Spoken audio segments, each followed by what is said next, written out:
Fórmula. Ahorita vamos a regresar a lo que sucede en el Senado y a la renovación o no, ratificación de lo que sucede al frente de la Comisión Nacional de Derechos Humanos. De hecho, ya estará por acá, es tema el día de hoy en el meollo del asunto, pero no podemos quitar la vista de lo sucedido el fin de semana en una jornada sumamente violenta, no solo en Querétaro, también en el Estado de México, también con el asesinato de un mandatario, de un funcionario de alto nivel de la Secretaría de Defensa Nacional. En fin, tenemos que hablar del tema de la violencia. Y esta era la voz del gobernador Mauricio Curi, del gobernador de Querétaro, el 7 de septiembre de 2024. Vamos a escucharlo.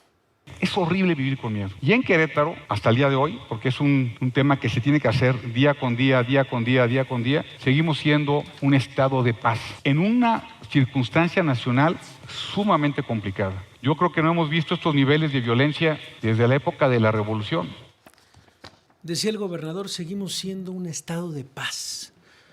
Lo decía el 7 de septiembre de 2024 en su segundo informe, en el contexto de su segundo informe de gobierno. Le agradezco que me acompañe esta tarde el periodista, escritor también y especialista en temas de seguridad, Jorge Fernández Menéndez. Querido Jorge, ¿cómo estás? Te saluda Javier Risco. Buenas tardes. Muy buenas tardes, Javier. Un placer estar contigo, con todo tu auditorio. Muy buenas tardes. Muchísimas gracias, Jorge. La verdad es que el día de hoy te leíamos, como siempre, con muchísima atención en las páginas de Excelsior. Es un análisis muy, muy interesante de lo ocurrido el fin de semana. Dices los hilos interconectados de la violencia. Y antes de pasar a ver esta panorámica, estos 360 grados del tema de la violencia el fin de semana en nuestro país, pues detenernos un poco en lo que se sabe y en lo que se ha dicho desde las propias autoridades con esta masacre ocurrida el sábado en el bar Cantaritos en Querétaro. Llama la atención, lo que decía el propio gobernador, cómo se había convertido este estado en lo que llamaron en algún momento estado santuario, en donde al parecer los índices de inseguridad no iban al alza, no había este tipo de hechos violentos.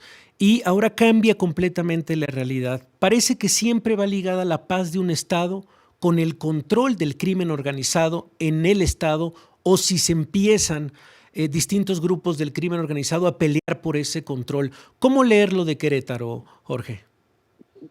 Querétaro ha tenido una trayectoria tranquila en términos de seguridad, lo que no es ajeno tanto a detenciones de distintos criminales que operaban en otros estados y vivían en Querétaro. Recordemos, hubo incluso personajes de la Unión Tepito que fueron detenidos ahí en Querétaro, como más que el control de un grupo criminal, un cierto tránsito de distintos grupos. Ocurre en Querétaro, ocurre en Yucatán, ocurre en Campeche, donde aparentemente no hay una disputa por territorios o por áreas de consumo.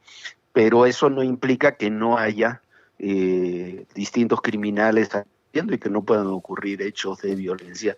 Lo que ocurrió en Querétaro es terrible, es una masacre más de esas que nos decían hace unos meses que en México no ocurrían. Ocurrió también, tú decías, en Cuautitlán Izcalli, sí, en otro bar unas horas después, donde también hubo otros 6 muertos en un hecho muy similar, también donde supuestamente se buscaba a personajes ligados al Cártel Jalisco Nueva Generación, como en el bar de Querétaro, y está ocurriendo en buena parte del país en forma cotidiana.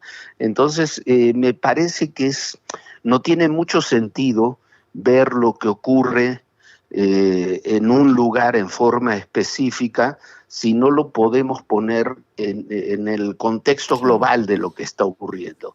Y si vemos lo que está ocurriendo en Sinaloa, en Chiapas, en Querétaro, en otros lugares, en Guanajuato en forma notable, o en Colima, que es un lugar del que se habla poco y la situación es terrible, lo que tenemos es la lucha de 2, 3 grandes grupos criminales que están reconfigurando desde hace algunos meses, pero muy particularmente desde la caída del Mayo Zambada, todo el escenario del narcotráfico en el país.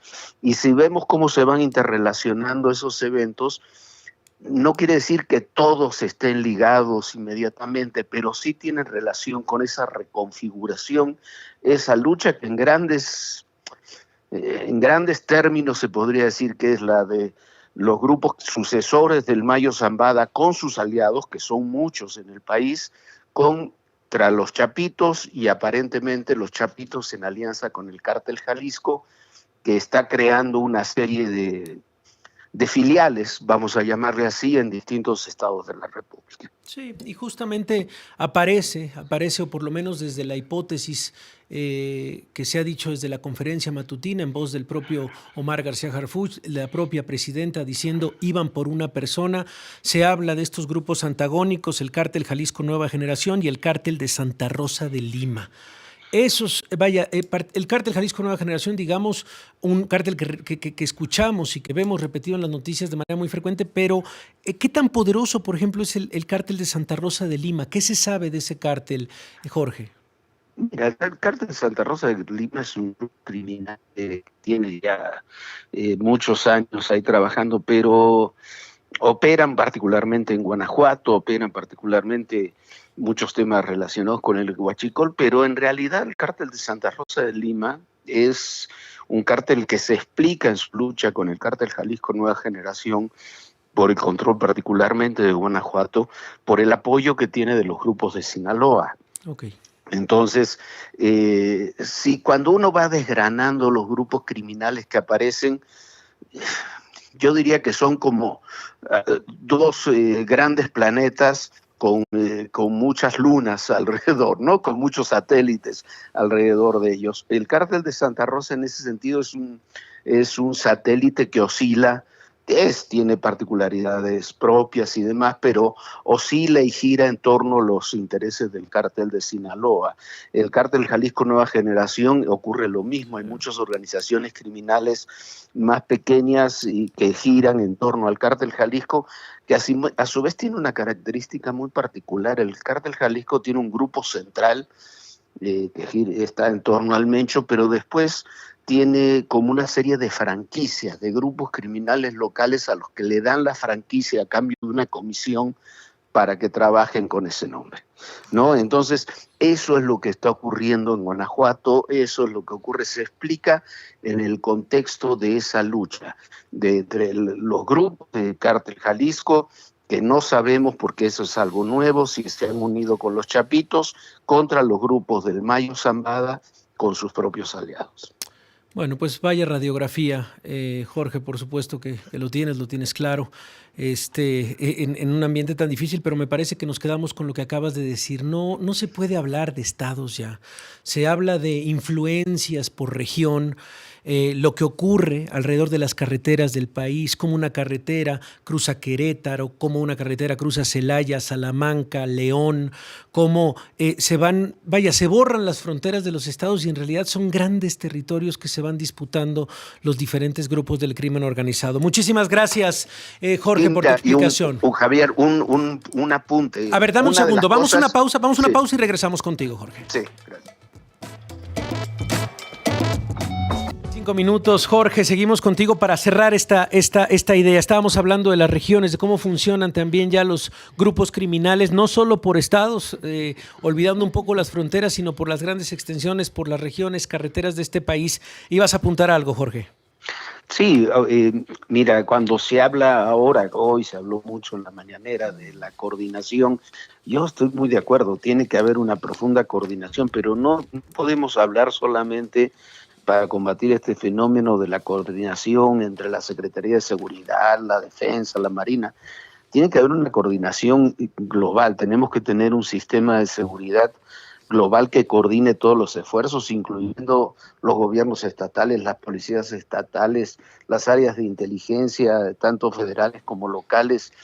El esfuerzo que hay que hacer en coordinación para tratar este tema es enorme. A mí me resulta increíble cuando un gobernador o una autoridad dice, no, bueno, no es lo decía la alcaldesa de Acapulco hace unos días, bueno, yo no estoy para encargarme de esos temas, para eso está el gobierno federal. Sí. Así no se puede, no vamos a poder avanzar porque nunca va a haber fuerzas suficientes para poder atender el tema si esa coordinación realmente no es integral y no está articulada.